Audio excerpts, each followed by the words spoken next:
Bien. Le thème de l'exhortation, c'est l'avertissement du Seigneur aux hypocrites et aux faux croyants.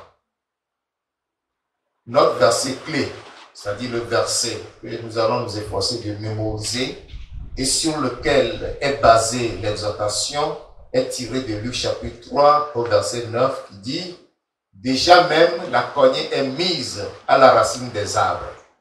Tout arbre donc qui ne produit pas de bons fruits sera coupé et jeté au feu. » Luc chapitre 3 verset 9. Je vais le réciter une fois et nous allons ensemble répéter. Déjà même, la cognée est mise à la racine des arbres. Tout arbre donc qui ne produit pas de bons fruits sera coupé et jeté au feu. Luc chapitre 3, le verset 9. 1, 2. Déjà même la cognée est mise à la racine des arbres. Tout arbre donc qui ne produit pas de bons fruits sera coupé et jeté au feu.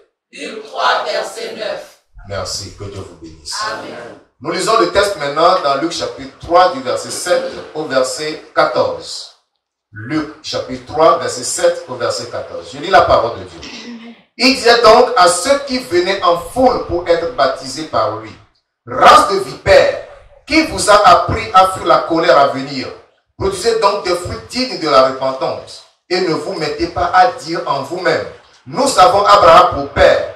Quand je vous déclare que de ces pierres, Dieu peut susciter des enfants à Abraham. Amen. Déjà même, la cognée est mise à la racine des arbres.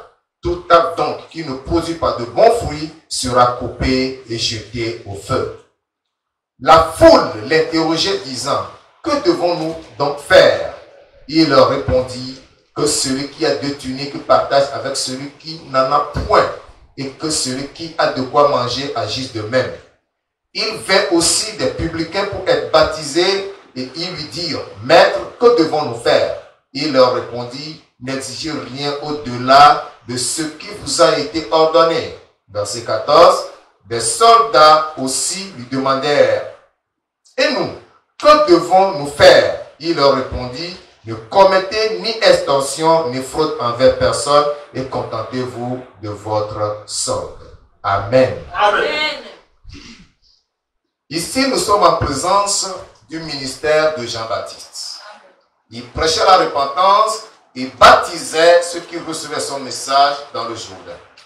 Et des gens se rendaient à lui en foule pour se faire baptiser après qu'ils aient confessé leurs péchés. Jean-Baptiste les instruisait en leur disant de produire des fruits dignes de la repentance. Parce que la cognée est déjà mise à la racine des arbres. Ça veut dire quoi? Ça veut dire que le jugement de Dieu peut avoir lieu dès cet instant parce qu'ils ont écouté la voix de Dieu à travers son serviteur Jean-Baptiste. Quiconque ne se conformera pas à cette parole est passible de jugement. La cognée, c'est-à-dire la hache sur la racine de l'arbre, la hache ne va pas quitter sans avoir coupé la racine, la mauvaise racine.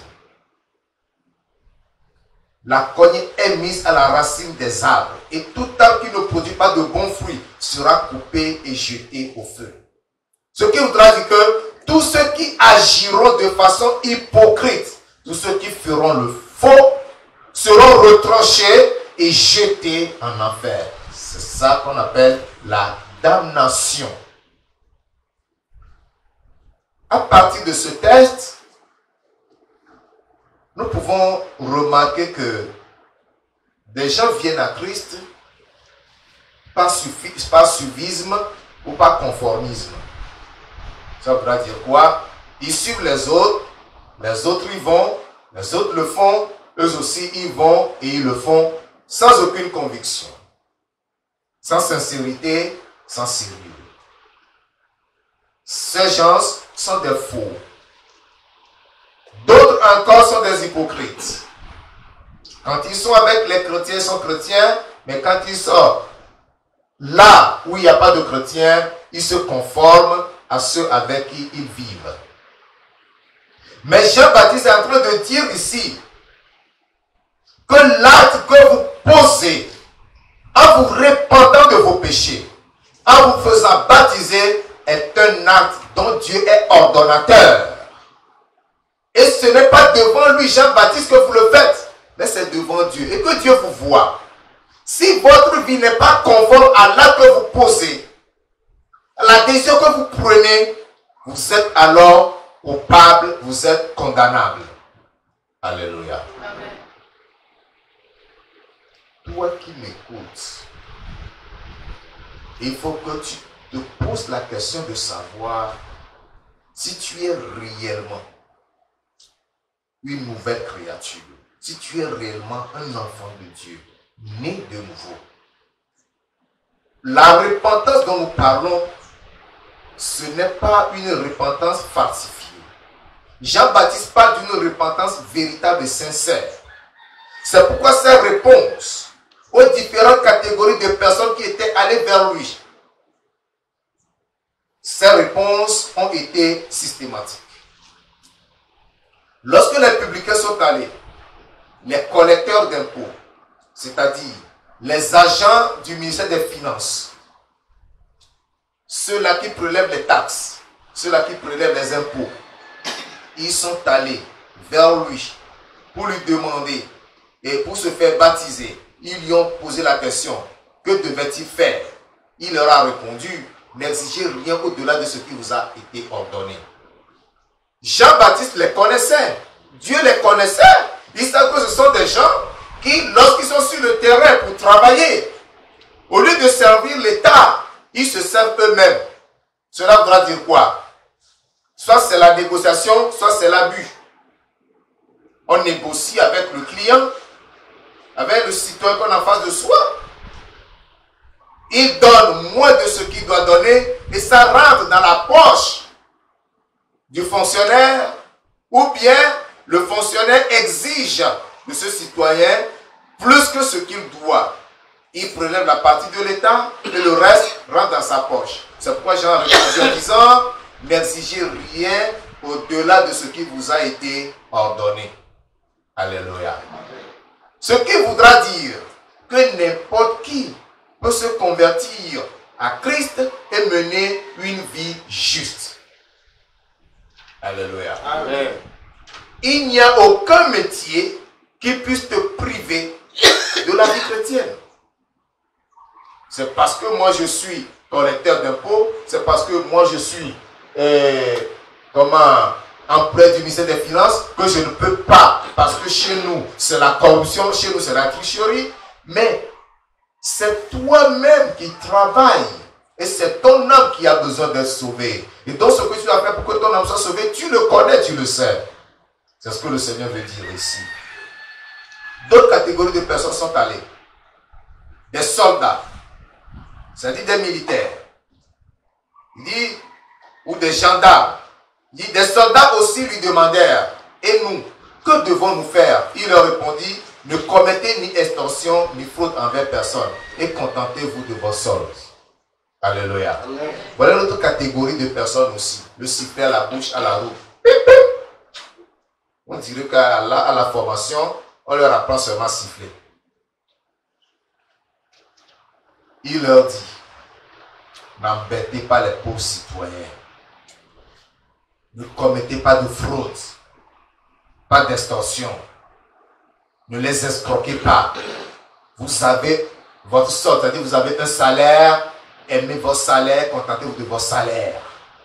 Alléluia. Amen. Ne soyez pas de ceux-là quand madame vient le matin. Ah, chérie, aujourd'hui, il n'y a pas le pain pour le café des enfants. Attends, je sors. À 8 heures, je te fais telle monnaie. Hein? Dès qu'il sort, à le premier chauffeur qui arrive là, il doit trouver un motif pour lui coller. Afin que le pain des enfants soit assuré. Non, ce n'est pas ça. Ce n'est pas comme ça. Tu as ton salaire. Sois en mesure de gérer ton salaire pour que ton salaire te suffise. Alléluia. Amen. Donc, chaque catégorie de métier, ces deux types de personnes ou de fonctionnaires qui étaient aller vers Jean nous montre que dans nos sociétés aujourd'hui, toute catégorie de travailleurs, quel que soit le travail ou le métier que tu exerces, tu peux être toi aussi chrétien. Parce que la Bible t'enseigne la justice et la vérité. À toi de mettre cela en pratique. Alléluia. Amen. Il y en a qui disent non, un chrétien ne peut pas être douanier. Parce que les douaniers, ils font ceci, ils font cela. Non, le chrétien pourra être un bon douanier. Gloire à Dieu. Amen. Le chrétien pourra être un bon douanier et aller au ciel. Amen. Si tu as la crainte de Dieu, tu ne vas pas faire des extorsions, tu ne vas pas escroquer des gens, tu ne vas pas tricher des gens, tu ne vas pas aller au-delà de ce qu'on t'a ordonné. Parce que les taxes qu'on paie à la douane sont des taxes bien ordonnées. Tel produit, telle quantité, voilà ce qu'il faut payer. C'est bien réglementé. Mais si toi tu es donné, tu dis que c'est moi qui suis là, il faut que moi je me serve d'abord. Tu vas aller en enfer. Donc le chrétien peut être douanier. Mais qui disait que le chrétien ne peut pas être avocat parce que les avocats mentent. Les avocats ne sont pas menteurs. Si tu veux être un avocat menteur, tu seras menteur. Mais si tu veux être un avocat vrai, sincère, tu seras sincère. Il y a une église là. En allant à Damas. Massab. Vous connaissez cette église là? Massabé. C'est qui le fondeur de cette église? C'est une femme avocate. Elle est avocate. Donc, le chrétien peut être avocat et aller au ciel. Parce que tu diras la vérité.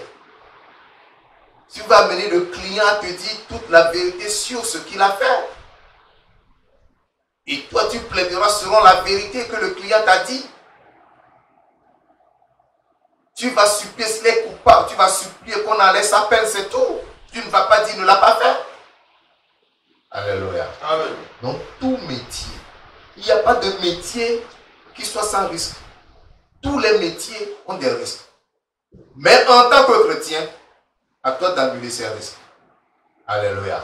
Afin d'avoir les mains propres. Ce que nous voulons dire ce matin, c'est que ce message nous parvient à nous tous qui sommes ici. Parce que dans une église comme celle-ci, on a des chrétiens vrais, sincères, et des prétendus chrétiens. Mais le message de Jean-Baptiste interpelle chacun de nous en nous disant, attention, que vous soyez chrétien vrai, chrétien sincère, ou prétendu chrétien, c'est-à-dire un faux chrétien, chrétien hypocrite, sachez qu'il y a une mesure. La hache est déjà posée sur la racine des arbres. On observe le fruit que l'on va produire. Le fruit de la repentance, le fruit conforme à la repentance, la hache ne te touchera pas. Mais lorsque tu dis que tu t'es repenti, mais que le fruit que tu portes, à travers tes paroles, à travers tes actes, à travers tes relations, à travers tes imaginations, si ces fruits ne sont pas conformes à l'acte de repentance que tu as posé, là tu as problème. Tu seras coupé et jeté au feu. Alléluia. Nous devons comprendre cela. Parce qu'une repentance authentique est toujours accompagnée du fruit de la justice. La repentance, une fois que c'est authentique, c'est accompagné de fruits de justice. Matthieu chapitre 23, le verset 23. Malheur à vous, scribes et pharisiens hypocrites, parce que vous payez la dîme de la menthe, de la nette et du cumin, et que vous laissez ce qui est plus important dans la loi, la justice, la miséricorde et la fidélité, c'est là ce qu'il fallait pratiquer sans négliger les autres choses. Matthieu 23, verset 23. Ceux-ci, ils font tout, ils pratiquent, ils donnent la dîme de ceci, de cela. Mais la justice qu'ils doivent pratiquer, la miséricorde à pratiquer, la fidélité à pratiquer, c'est mis de côté. C'est parce que sont plusieurs chrétiens aujourd'hui. Ils sont à l'église, ils font tout pour être vus, mais la vie intérieure, la relation personnelle avec Christ est nulle. Alléluia. C'est ce que la parole de Dieu est en train de nous reprocher ce matin. Ne fais rien pour être vu ou pour attirer l'admiration des gens, mais sois sincère avec ton Dieu. Il faut que ta repentance soit une repentance sincère. Il faut que tu saches que nous sommes déjà à la fin des temps, que les temps sont finis. Et que nous devons nous comporter comme l'église primitive. Gloire à Dieu. Amen. L'église primitive avait en vue le retour de Christ. C'est pour cela qu'ils n'ont rien fait avec demi-mesure. Ils ont été debout pour l'évangile, pour la vérité. Raison pour laquelle, lorsque Ananias et sa femme ont péché, Pierre n'a pas été tendre avec eux. Vous savez quoi? On dit que une seule noix pourrie fait pourrir toutes les noix dans le panier. C'est ça, non? Si on n'enlevait pas Pierre là, les autres vont commencer à imiter la vie de Pierre. C'est pour Ananias plutôt. C'est pour cela que le Saint-Esprit a agi instantanément pour l'éliminer, afin que les autres aient de la crainte. Dieu nous fait grâce aujourd'hui. Mais ce n'est pas un acquis. Ce n'est pas un acquis. Nous devons être sincères. Quand tu dis que tu es un chrétien repenti, il faut que tu jettes le péché très loin de toi. Tourne le dos au péché sincèrement. Consacre ta vie au Seigneur. La vraie foi et la vraie conversion doivent apparaître avec évidence dans la vie de ceux qui abandonnent le péché et portent du fruit propre à la piété. La vraie foi, la vraie conversion. Il faut qu'on voit ça dans ta vie. Parce que tu dis que tu abandonnes le péché. Il faut qu'on voit la vraie conversion. Il ne faut pas prétendre. Ceux qui prétendent croire en Christ, ceux qui prétendent être des enfants de Dieu, mais qui ne vivent pas des vies, qui ne produisent pas de bons fruits, sont comme des arbres qui seront abattus et jetés au feu. Si tu dis que tu es chrétien, mais que ta vie n'est pas conforme à la parole de Dieu, tu es comme cet arbre qui est déjà visé, marqué. Vous savez que lorsque les forestiers rentrent en forêt pour couper les arbres, d'abord ils font un travail de prospection, ils marquent tous les arbres à couper. Ils les marquent, ils les marquent. Et quand la machine passe, ou le scieur passe, et bien, il regarde l'arbre qui est marqué, il le coupe. L'autre l'est marqué, il le coupe. C'est de la même manière que tous les faux chrétiens, que tous les hypocrites dans la maison de Dieu sont marqués. Vous êtes marqués. Si vous êtes hypocrite, si vous êtes un faux croyant, vous ne passez pas inaperçu devant Dieu. Dieu vous voit, vous connaît, il connaît votre vie. Vous êtes marqué. Et le jour là, vous serez surpris que le Seigneur vous dise à la porte, éloignez-vous de moi, je ne vous connais pas. Vous serez dans l'étonnement, vous allez tenter de vous défendre, mais votre défense n'aura aucun effet. Alléluia. Que le Seigneur nous aide. Être de vrais chrétiens, convertis, sincères et marchant dans la justice et la vérité. Le Seigneur nous aidera et nous ferons la volonté de Dieu. C'est pour cela que pour terminer, je vais ajouter ceci. Lorsque tu te dis chrétien, converti, chrétien réellement né de nouveau, il faut que tu deviennes, selon la parole de Paul, une nouvelle créature. Selon qu'il a dit dans 2 Corinthiens chapitre 5, verset 17, que si quelqu'un est en Christ, il est une nouvelle créature, les choses anciennes sont passées, voici, toutes les choses sont devenues nouvelles. Maintenant, la question que je vais te poser, avant de te conduire dans la prière, est celle-ci.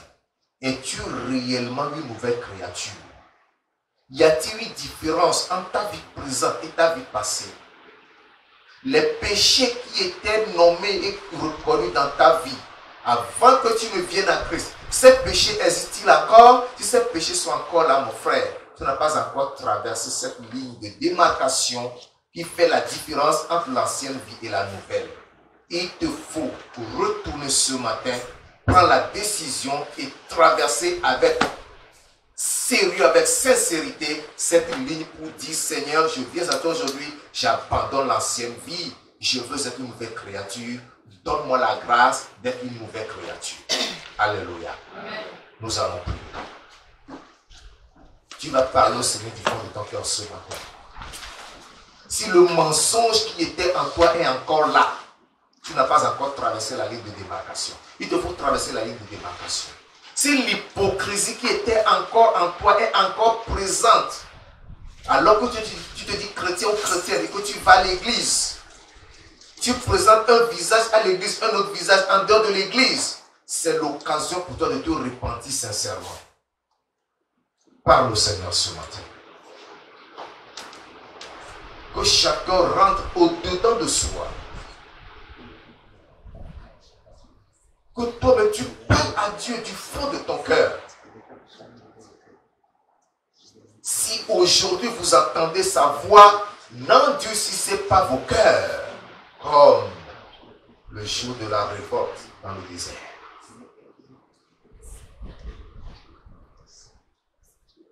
Repends-toi du fond de ton cœur.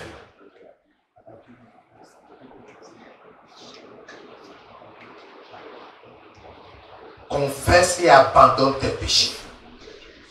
Confesse et abandonne tes péchés. Ta conscience te parle. Ta conscience te dit, voilà ce qui se trouve dans ta vie. Voilà ce que tu fais. C'est ça qui va te conduire en enfer. Et tu confesses les mêmes péchés tous les jours.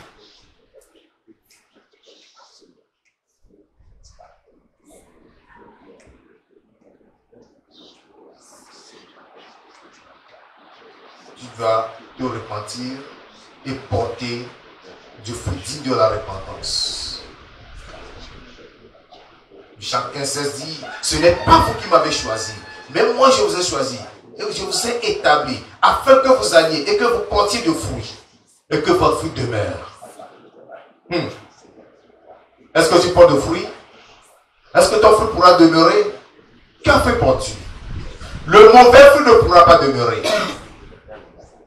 Le fruit du péché ne pourra pas demeurer. C'est seulement le fruit de la vérité, le fruit de la justice qui pourra demeurer.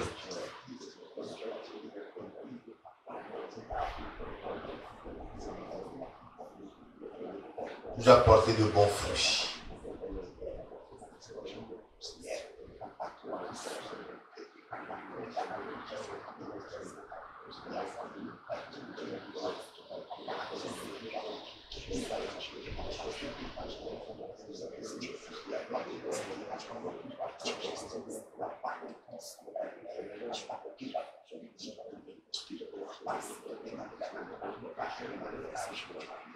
Au nom de Jésus-Christ, nous prions. Amen. Ancien des jours, sois glorifié ce matin et sois magnifié pour la révélation de ta parole. Je te recommande tout ton peuple. Tous ceux parmi eux qui, Seigneur Dieu, demeurent encore dans leur péché, fais-leur grâce afin qu'à travers cette exhortation, ils puissent vraiment se repentir, abandonner le péché, abandonner l'ancienne vie et qu'en Christ ils deviennent de nouvelles créatures afin de pouvoir porter du fruit digne de la repentance au nom de Jésus-Christ. Mes amis, aide chacun d'eux, Seigneur. Aide chacun d'eux, mon Dieu, mon rocher. Ceux-là qui reconnaissent leur faiblesse, aide-les à les surmonter au nom de Jésus-Christ. Il n'y a que par ta grâce, Seigneur Dieu, que tes enfants pourront triompher du péché. Que la grâce abonde pour eux, parce que ta parole nous dit que là où le péché a abondé, la grâce a surabondé. Je prie, Seigneur Dieu, que la grâce surabonde dans la vie de chacun ce matin, au nom de Jésus-Christ. Je vais te dire merci parce que je crois que tu l'as accompli. Ceux-là qui sont sous le projecteur de la condamnation, je te supplie ce matin que Seigneur Dieu, le sang de Christ intervienne en leur faveur. Que leur péché soit expié et que leur nom soit écrit dans le livre de vie. Dieu Tout-Puissant, reçois la gloire parce que toi qui écoutes les prières, c'est à toi que nous adressons et nous sommes convaincus que tu nous exauces ce matin. Merci pour ton amour et ta fidélité. Au nom de Jésus de Nazareth. Amen. Amen. Amen. Amen.